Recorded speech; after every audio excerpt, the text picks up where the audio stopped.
Tulikuwa humo jikoni tunaosha vyombo, kushtukia tukaona moshi huku. Tukaona moshi, tukaanza kusema moto moto, wakaja watu wakaanza kuangalia. Nilikuwa nyumbani nikaona moshi mzito, nikaanza kuambia majirani, huko hamna usalama, huo moshi sio wa usalama. Baadaye nikaona ngoja niende kwa mdogo wangu huyo Leticia Msafia anapika hapa. Kuna usalama huko au jiko limewaka? Au mabweni ya watoto kuna usalama kweli? Nikaanza kufika ndio nakuta tukio hili. Ila nikafurahishwa kwamba watoto Mungu amesaidia, wako wote wazima, mpaka na walinzi na wapishi.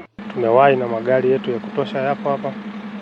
Tumefanikiwa kuzima moto. Chanzo cha awali kwa mazingira inawezekana kuna hitilafu ya umeme, lakini hakuna mtu yeyote aliyepata madhara ya kifo wala majeraha, isipokuwa tu mabweni yameungua karibu yote kama mnavyoona kwa sasa.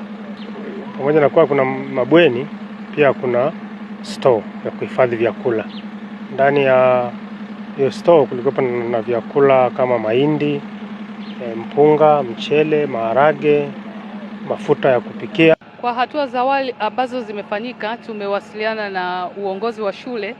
Wanayo majengo mengine kule yalikuwa yanajengwa ya hostel, kwa baadhi ya watoto watapelekwa kule, lakini sambamba na hilo baadhi ya wazazi wamefika kwa ajili ya kuwachukua watoto.